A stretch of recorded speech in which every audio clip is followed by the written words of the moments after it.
গান গাইতে পারবো। আচ্ছা, রূপনগর, রূপের নগর, রূপনগর। আমি সবসময় একটা কথা বলি, রূপনগর যখন আমি কথা বলি তখন এই কথাটাই বলি যে রূপের নগর, রূপনগর। রূপনগর নিয়ে অনেক রূপকথা আছে, রূপনগর নিয়ে অনেক গল্প আছে, রূপনগর ইতিহাস আমি জানি।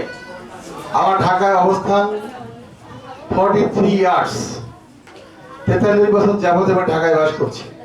সেক্ষেত্রে রূপনগরের রূপের কাহিনী আমার জানা আছে। সেই রূপনগরে যখন আমি প্রথম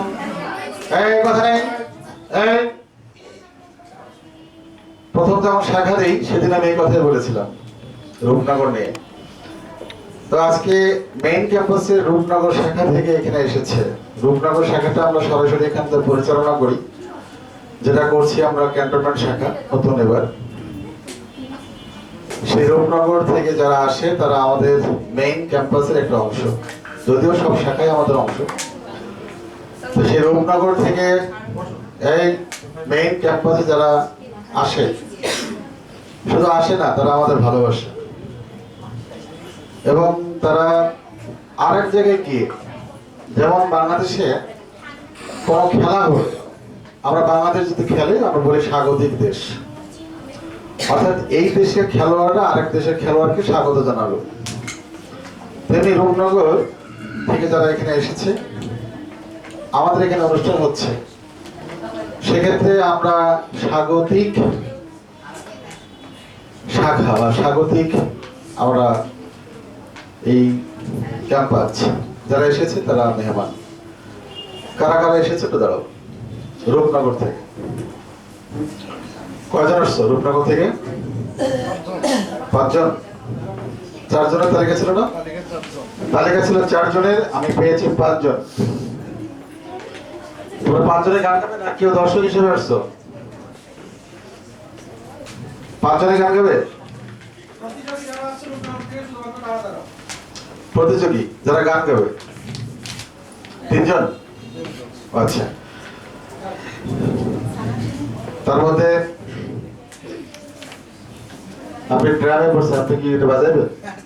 ও আচ্ছা, কি নাম তোমার? আসিফা বর্ণি, মণিপুর উচ্চ বিদ্যালয় কলেজ। এরপরে তোমার নাম?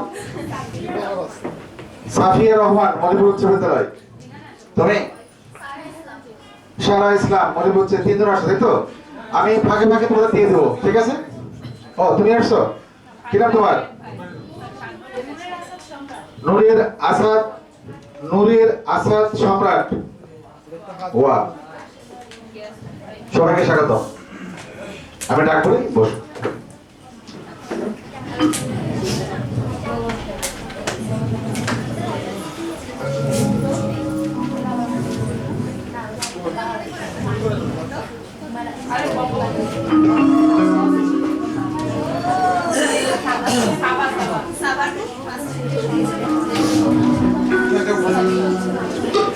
রূপনগর থেকে 3 জন বালিকা 1 জন বালক এসেছে। 3 জন বালিকা অর্থাৎ 3 বোন 1 ভাই, রাইট?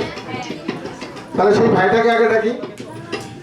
আসবে নূরের আসাদ সম্রাট, ওয়েলকাম।